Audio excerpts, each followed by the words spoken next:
Ay mga kalulu, cravings mo, Ilocos empanada pero wala kang pera. Eto, empana 10, 10 piso lang. Marami pang flavors. May chocolate, mozzarella cheese, Ayun, no, grabe naman, no? 10 piso lang yan, may mozzarella cheese ka na. strawberry cream cheese, peach mango, garlic langgunisa, tapos lalagyan mo ng suka. Lalagyan pa natin ng suka, yan, no? Uy, grabe.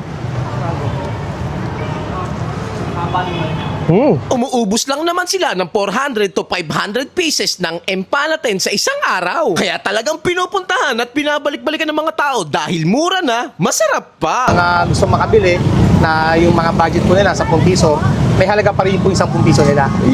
Yung bossing, ano yung mga piniprito mong iba't ibang kulay? Yes sir, mga ano po ito sir, mga empanada po na mga mini. Wow! Mini empanada. Empanada yan, pero maliliit siya. Yes po, mini size po siya. Wow! Magkano naman yan? 10 piso lang po. 10 piso lang. Kahit anong flavors po yung piliin, 10 piso lang po. Grabe, kamura naman yan. Ano yung mga flavor ng empanada dito? Meron po tayong 11 flavors po sa ngayon. Puro halos lahat best seller po. Katulad ng mozzarella, sisig, mga garlic longganisa para pong mini Ilocos. Ano po yun, version po siya. Ang sauce po niya, papaya, may munggo, tsaka po yung homemade namin na chicken longganisa. Ang galing ha, nagkasya siya sa maliit na ano. Yes po. Na empanada style. Yes po. Ang galing oh, kukulit oh, iba-iba kulay, maraming flavor, tapos maliit lang. 10 piso lang. 10 piso lang Kayo po. mismo gumagawa niya, bossing? Yes po, talagang hanggang sa loob po, ang gando. Talagang ako po yung gumagawa. Yun, nakakailang piraso kayo empanada sa isang araw?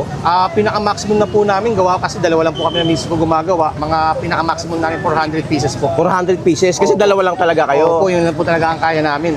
Yung grabe kamura, 10 piso, matitikman nyo na yung empanada nilang napakadaming iba-ibang flavor. Yes po. Okay, tanong ko lang, tuwing anong oras kayo dito nag-open, tsaka nagsasara? Nag-start po kami dito alas 4 hanggang sa maubos po. Minsan umabot po kami ng 7 or hanggang 8 po. Yan. Okay, saan yung exact location nyo, bossing? Dito po tayo sa Hermosa Street, corner Limay.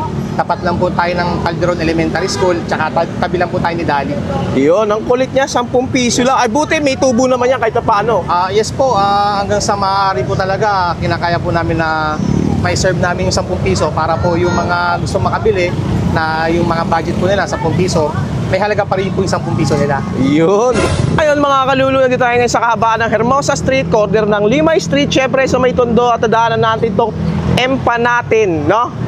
Nag-serve sila ng mga empanada, ang dami, iba-ibang kulay, iba-ibang flavor. 10 piso lang yan, di ba?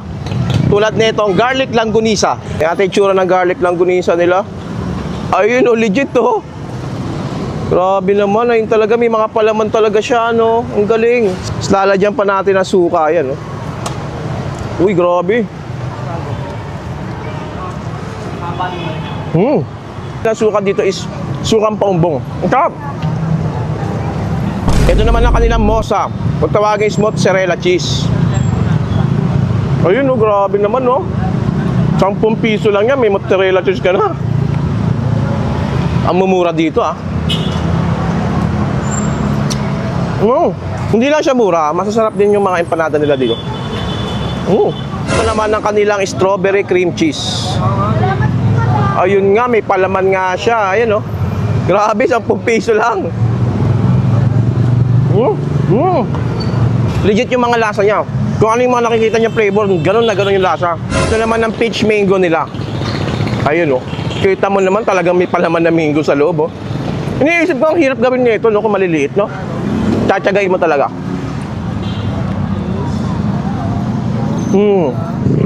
Ramdam na ramdam mo yung mga feelings niya, eh, no? Ayun, kung mahilig ka sa empanada, lalagay ko na lang yung full address sa baba. Kasi siguradong mapapalulu ka sa sarap.